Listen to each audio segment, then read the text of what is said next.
They said Amaka's womb was cursed. For years she cried at night, begging the heavens for a child. But what she didn't know was that her husband carried a darker curse of his own. In secret, he offered their unborn children to the gods, trading their lives for power. Have you ever carried a pain so deep that even your own shadow mocked you? That was Amaka's life. Amaka was 29, beautiful but weary. Her braided hair, always tied in a neat bun, framed a face that carried both hope and sorrow.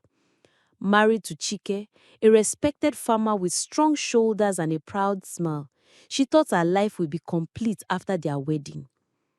Yet, month after month, year after year, her womb remained empty.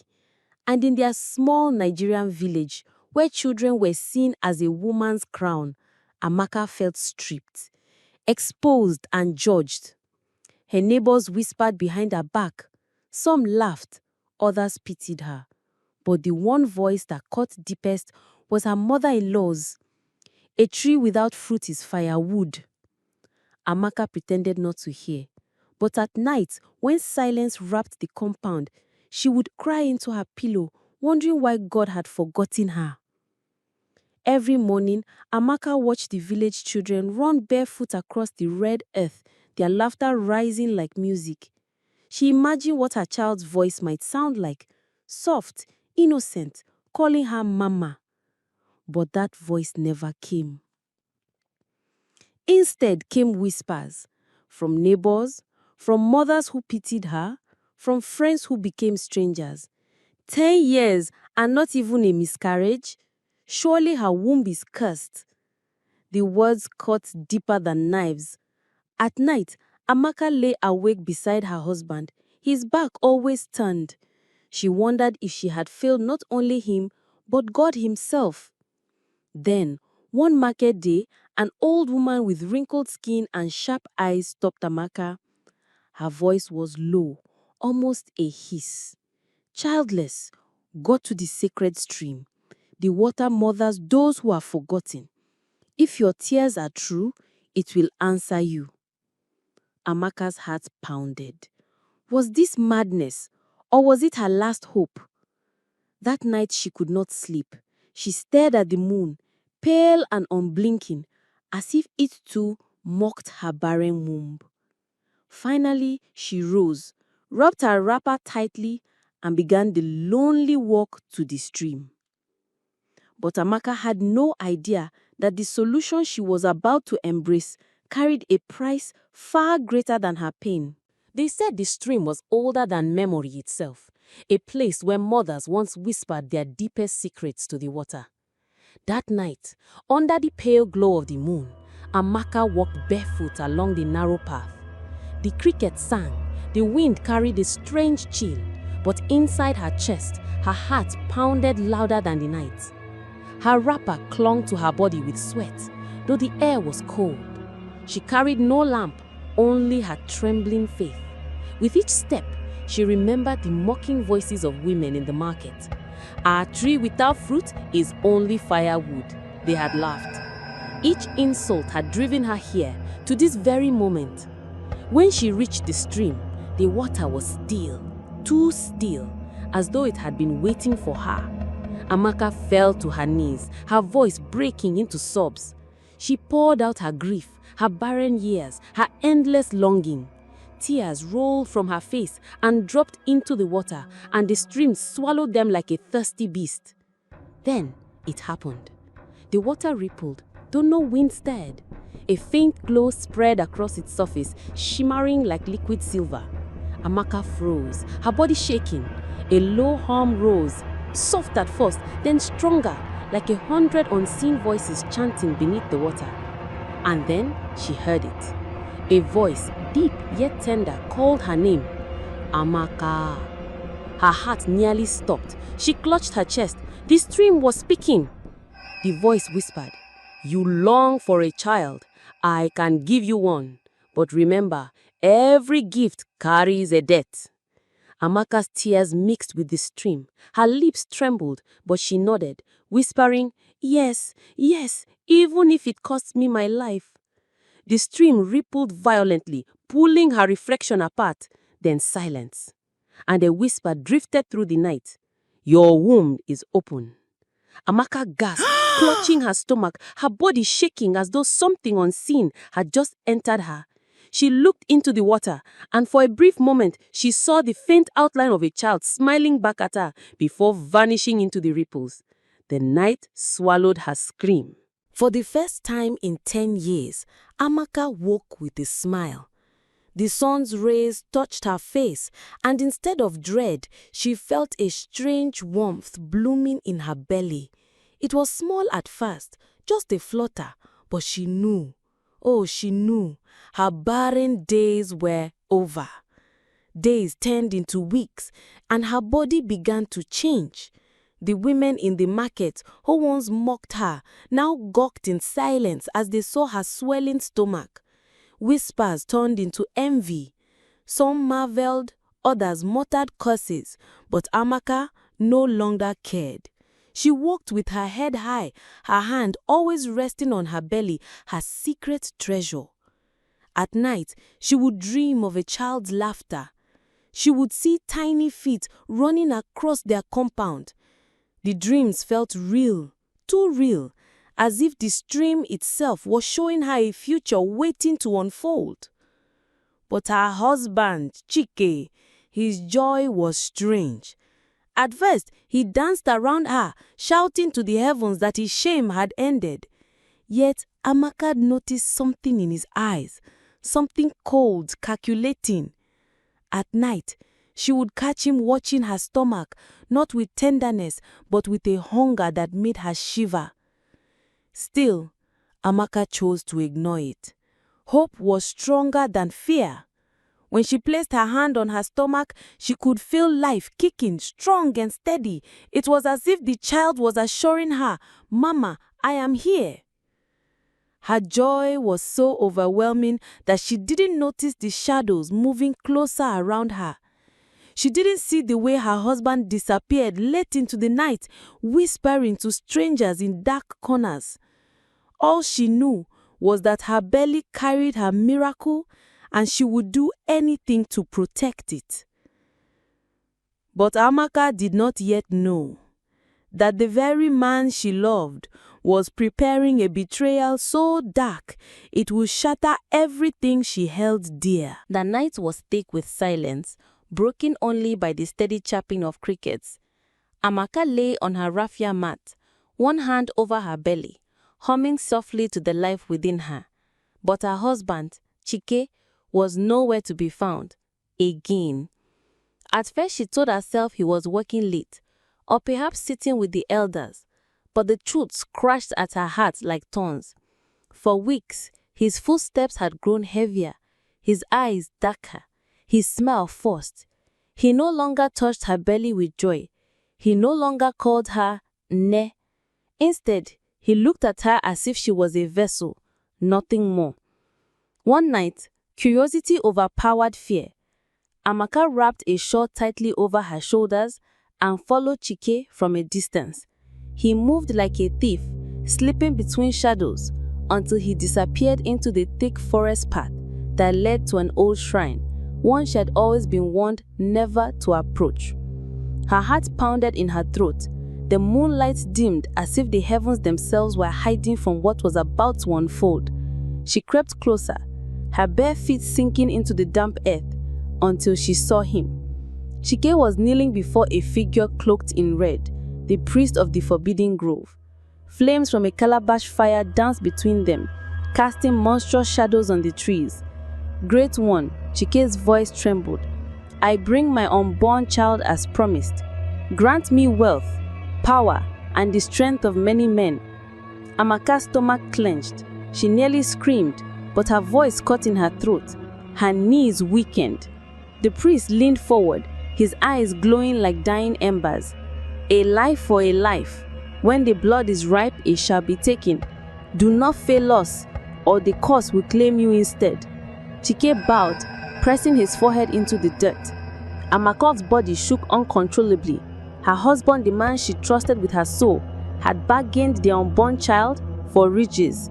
She clasped her mouth with both hands to stifle her sob.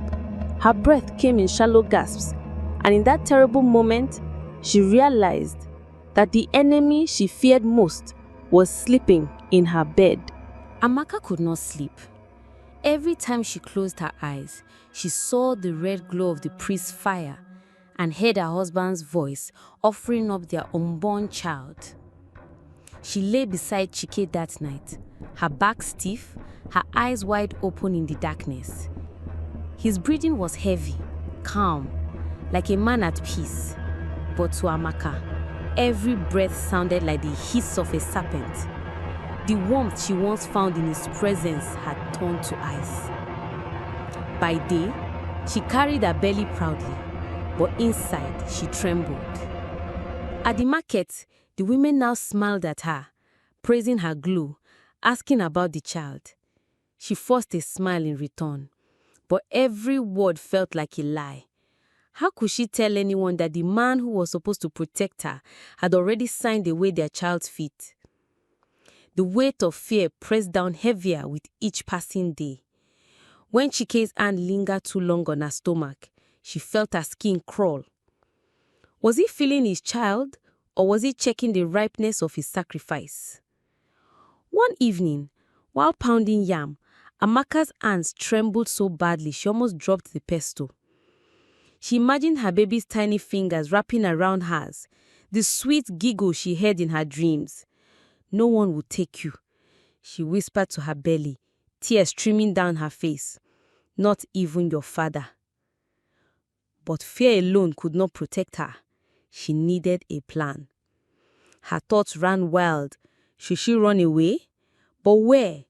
How could she hide from both her husband and the dark powers he had sworn allegiance to? Her unborn child kicked suddenly, a strong, almost defiant push, as if to remind her that life itself was inside her. It gave her strength. That night, Amaka made a silent vow. She would fight. Whatever it took, whatever danger she faced, she would not allow her child to be taken. But in the stillness of the night, a whisper echoed from the shadows outside their huts, a voice that wasn't human, a voice that knew her secret. The whisper in the night grew louder. Amaka froze, clutching her shawl tight around her trembling body. She stepped cautiously toward the doorway of the hut. The moonlight spilled over the compound, casting long shadows on the ground. Then she heard it again, low, eerie, and unmistakable. "Protect the child. The stream is waiting." Her heart raced. She spun around, but no one was there. The night air pressed heavy on her skin. Was she losing her mind, or was the river spirit calling her once more? Chike stirred inside the hut. "Amaka," his voice cut through the silence, sharp and suspicious. "Why are you awake?" Her breath hitched. She turned slowly, forcing a smile. I could not sleep." His eyes narrowed, studying her face as though he could see the storm raging within her. But then, with a grunt, he lay back down, his snores returning within minutes. Amaka's chest heaved. That night she decided she could no longer wait. She had to act before her husband delivered her child into the hands of darkness. The next day, she carried her calabash to the river, under the pretense of fetching water. But unlike before, her steps were heavy with urgency. The stream sparkled brighter than ever, its rippling waters whispering secrets only she could hear. She fell to her knees at the bank, tears soaking her cheeks. "Spirit of the river, I beg you, save my child. Give me strength to fight against this evil. I cannot do this alone." The water shimmered, rising slightly, as though stirred by an unseen hand. A soft, melodious voice echoed in her mind.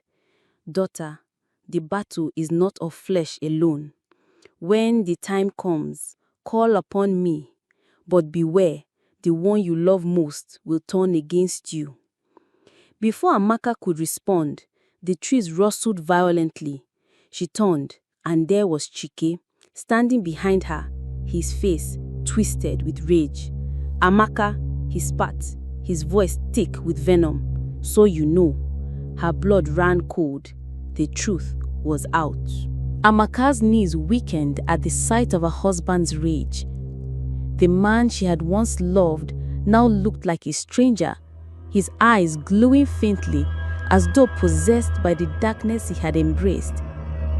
"You dare go against me?" Chike roared, his fists clenched. "Do you know how many nights I bled for this power? Do you know how many sacrifices I've made? This child is not yours. It is mine to give." Amaka staggered back, clutching her belly as though her arms alone could shield her unborn child. "Chike," her voice trembled, yet a fire burned in it. "This baby is not for you. This baby is life itself. You will not take it from me." The ground beneath them quaked. The stream behind her began to swirl violently, waves rising as if answering Amaka's defiance. The whispering voice grew louder, filling the air. "Call upon me." Chike charged toward her, but Amaka raised her hand and screamed from the depths of her soul, "Spirit of the river, help me!" In an instant, a column of water burst from the stream, wrapping around Chike like a serpent. He struggled, clawing at the watery coils, his screams echoing into the forest. But the spirit's voice thundered, "The blood of innocence is not yours to claim." Amaka collapsed to her knees, tears streaming, as her husband's form was dragged into the depths of the river, his cries swallowed by the rushing current. Silence fell. The air grew still. Amaka's body shook, not from fear, but from relief. She cradled her belly, whispering through sobs, "You are safe, my child, you are safe." The moonlight broke through the clouds, bathing her in silver light. In that moment, Amaka felt something new: strength, resilience, and hope. She had faced darkness and won. Months later, the cries of a newborn filled her heart. Her son, small and fragile, rested in her arms. The same stream that once heard her cries now sang softly in the distance, as though blessing the child with every ripple. Amaka had lost much, but she had gained everything that mattered: a mother's love, a child's life, a future unchained from evil. And to you listening now, remember this: no matter how heavy the darkness, light will always find a way to break through. If this story touched your heart, make sure you subscribe now so you don't miss more powerful African folk tales like this one. Each story carries a lesson, a truth, a spark of hope, and the next one might be exactly what your soul needs.